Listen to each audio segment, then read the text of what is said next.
Assalamualaikum warahmatullahi wabarakatuh. Om Swastiastu, Namo Buddhaya, Salam Kebajikan dan salam sejahtera untuk kita semua. Perkenalkan, saya Diandra dari Bisnis Kreatif 22B dengan NPM 220683543. Nah, pada video kali ini saya akan menjelaskan mengenai cara menggunakan Procure to Pay pada UDU 16 dan juga kita menggunakan jurnal untuk melihat kira-kira apa saja nih yang masuk ke dalam jurnal saat kita melakukan Procure to Pay. Yuk, langsung aja kita simak untuk tutorialnya. Procure to Pay with Journal.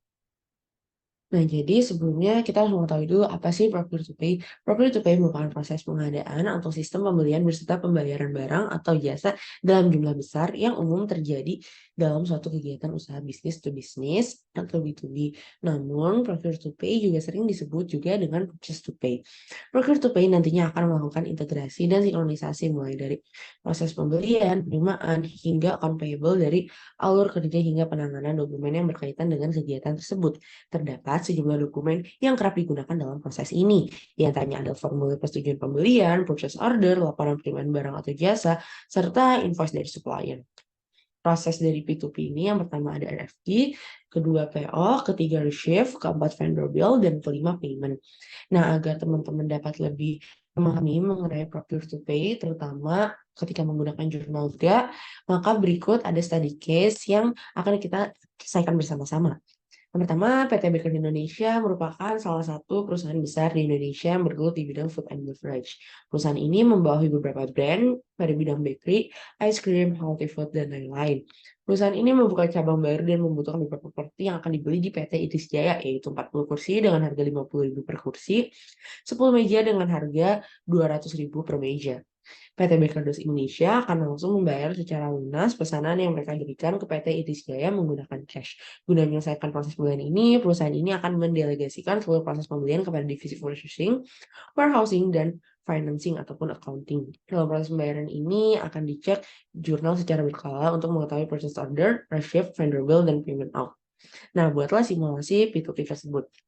Pada bagian untuk mengerjakan study case ini, pertama-tama kita harus mendownload dulu modul accounting ekstra ya, UDU 16 by UDU Mates. Nah,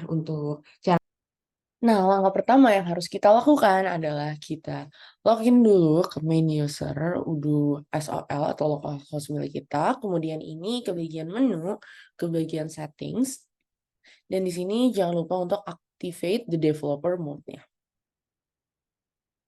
Oke, dan di sini karena sudah saya activate, di sini ada tanda kumbang, artinya sudah berhasil. Kita ke bagian users and company, kemudian ke users.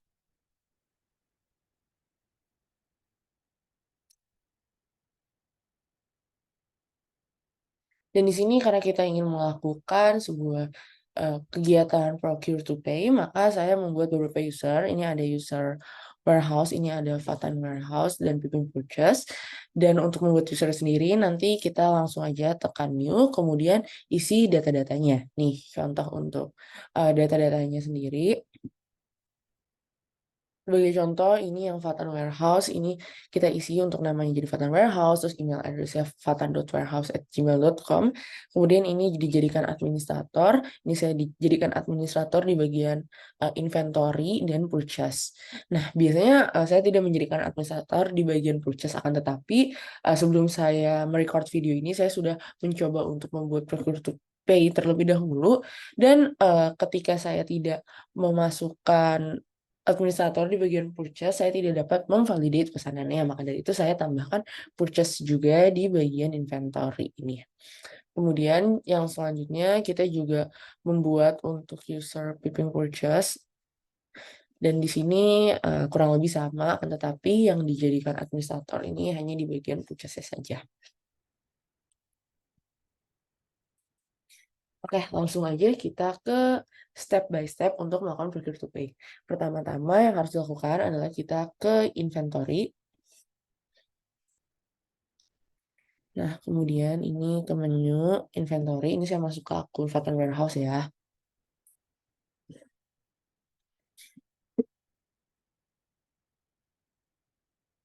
Nah, kemudian yang harus kita lakukan adalah ke bagian configuration. ke produk kategoris. Di sini saya tadi sudah membuat untuk produk kategoris yaitu storable. Nah, di sini nanti untuk kategorinya ada storable, kemudian costing methodnya first in first out, dan inventory-nya valuation automatic. Oke, selanjutnya ini kita ke bagian user purchase. Nah, di sini kita ke bagian purchase. Kemudian kita pilih products. Nah, di sini kita dapat memasukkan produk-produknya. Nah, tadi saya sudah memasukkan juga untuk produk yang sesuai dengan study case, yaitu ada meja dan kursi. Tapi di sini saya akan memberitahu mungkin untuk langkah-langkahnya. Jadi pertama kita tekan dulu bagian new. Nah, ini kita masukkan aja untuk produk name-nya, kemudian untuk product type, sales price, dan juga produk kategori. Nah, sebagai contohnya, seperti yang ini. Yang pertama ini ada kursi. Ini saya masukkan produk type storable, kemudian sales price-nya 50.000. Kemudian ini 0 untuk cost-nya. Kemudian untuk produk kategorinya ini storable ya. Ini kita save. Kurang lebihnya sama juga untuk bagian meja. Nah, ini kita masukkan juga produk type storable, sales price-nya di 200.000, cost-nya 0, terus produk kategorinya juga storable. Selanjutnya kita ke bagian purchase, kemudian ini kita tekan new. Nah, di sini untuk vendornya sesuai dengan di study case yaitu ada PT Idris Jaya. Untuk expected arrival-nya ada di hari ini di tanggal 27. Kemudian ini currency-nya IDR dan kita masukkan untuk produk-produknya. Itu ada meja dengan kuantitas meja sebanyak 10. Oke, dengan kuantitas meja sebanyak 10. Kemudian ini untuk unit price-nya. Ini kita cek lagi, cuman kebetulan di sini salah, jadi saya benarkan kembali untuk unit price-nya ini di 200.000 ya teman-teman. Kemudian selanjutnya ini juga ada kursi. Untuk kursi kita butuh 40. Ini kan udah ya, dan teksnya ini ada di 11%. Kemudian kita tekan send by email.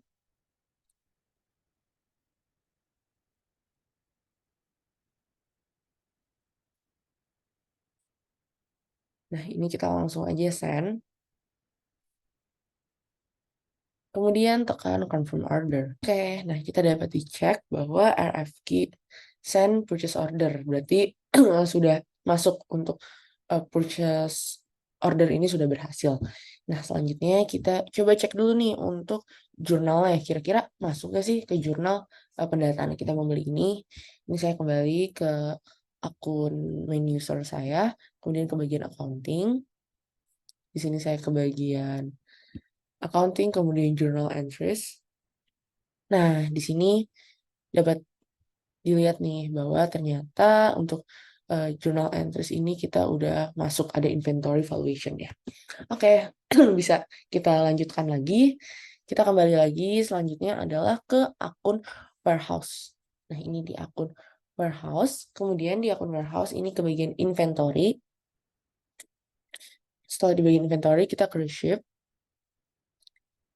Nah, di sini ada pesanan milik kita. Langsung aja untuk tekan. Dan kita cek dulu untuk angka apakah sudah benar atau belum. Untuk meja ini ada 10 dan untuk kursi ada 40. Karena sudah benar langsung kita validate saja. Dan kita apply. Nah, ini langsung secara otomatis ya di bagian down. Kemudian untuk langkah selanjutnya yang harus kita lakukan adalah kita cek dulu nih ke bagian jurnal. Apakah di jurnal ada perubahan nggak nih? Kita cek jurnal, ini kita refresh dulu untuk jurnalnya. Oke, jadi di sini di jurnalnya sendiri ini ada tambahan ini untuk bagian inventory valuation-nya itu di kursi ya. Di kursi ini dia ada nambah 2 juta. Oke, ini kurang lebih sama ya seperti yang tadi awal. Dan ini mungkin untuk yang pesanan saya sebelumnya. Nah, jadi masuk ya. Kemudian selanjutnya kita ke bagian purchase kembali. Dan kita tekan create bill.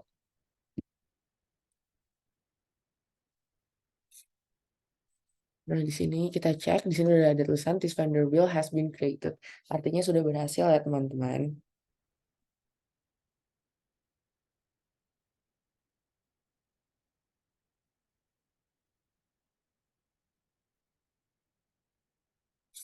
Kemudian langkah selanjutnya yang harus kita lakukan adalah kita kembali ke accounting. Nah, ya di sini kita coba cek juga nih, ada perubahan nggak ya kira-kira? Oke, berarti tidak ada perubahan. Kita coba ke bagian accounting, kemudian ini kita ke bagian vendors bill. Kemudian ini udah ada bill yang tadi ya nih teman-teman, kan sudah masuk. Langsung aja kita tekan. Oke, di sini kita cek dulu nih, jangan sampai ada yang salah. Berarti ini meja 10, kursi 40, taxnya 11%, subtotalnya ini udah bener ya teman-teman. Kemudian langkah selanjutnya langsung kita confirm aja untuk bill kita. Oke, jadi kita tadi ini sempat tidak bisa karena kita lupa untuk masukkan bill date-nya. Nah, ini untuk pelajaran juga ya teman-teman, jangan lupa untuk kita masukkan bill date-nya. Nah, ini bill date-nya di hari ini. Oke, nah karena kita sudah masukkan bill date, langsung tekan aja untuk confirm.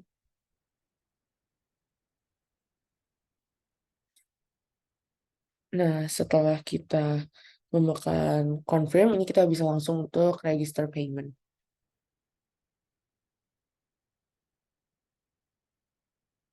Dan di sini langsung aja kita create untuk payment-nya. Jadi untuk jurnalnya bank, payment method-nya manual. Dan ini payment date-nya juga, kita create payment. Nah, sudah berhasil nih teman-teman untuk payment-nya. Sekarang kita coba cek yuk untuk jurnal kita.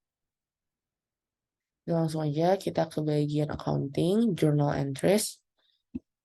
Kita refresh. Nah, di sini udah masuk ya teman-teman ya. Untuk sudah masuk ya teman-teman untuk bagian bank ini di jurnal ini ada 4.440.000.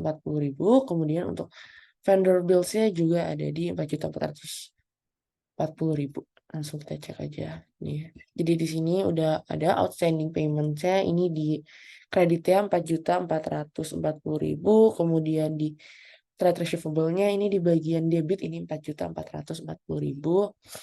Terus tadi di satunya ini ada di vendor bills, ini dia untuk cost of good sales-nya ada di debitnya di 2 juta, kemudian interim stock-nya ada di debit 2 juta, FAT purchase-nya ada di 440.000.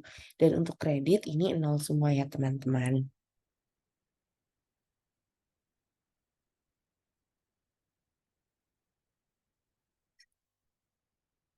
Nah, selanjutnya ini coba kita cek untuk bank and cash. Nah, ini di bank and cash juga ada penjelasan untuk outstanding payment. Ini ada di kredit 4.440.000. Kemudian di trade receivable ini di debitnya ya teman-teman ya di 4.440.000. Kemudian coba kita cek lagi di bagian general ledger. Nah, ini juga lebih lengkap ya teman-teman ya untuk outstanding payment. Kemudian ada other inventory ini mungkin buat yang sebelum-sebelumnya. Terus ada trade receivable, FAT purchase, kemudian ada interim stock, terus ada cost of good sales-nya juga ini ada ya teman-teman. Kemudian kita coba cek di partner ledger. Ini ada penjelasan untuk PT Idris Jaya, berarti ini kreditnya di 4.440.000 dan debitnya 0. Dan ini berarti nggak balance ya, minus 4.440.000. Terima kasih banyak, semoga video ini dapat membantu teman-teman ya. Dadah.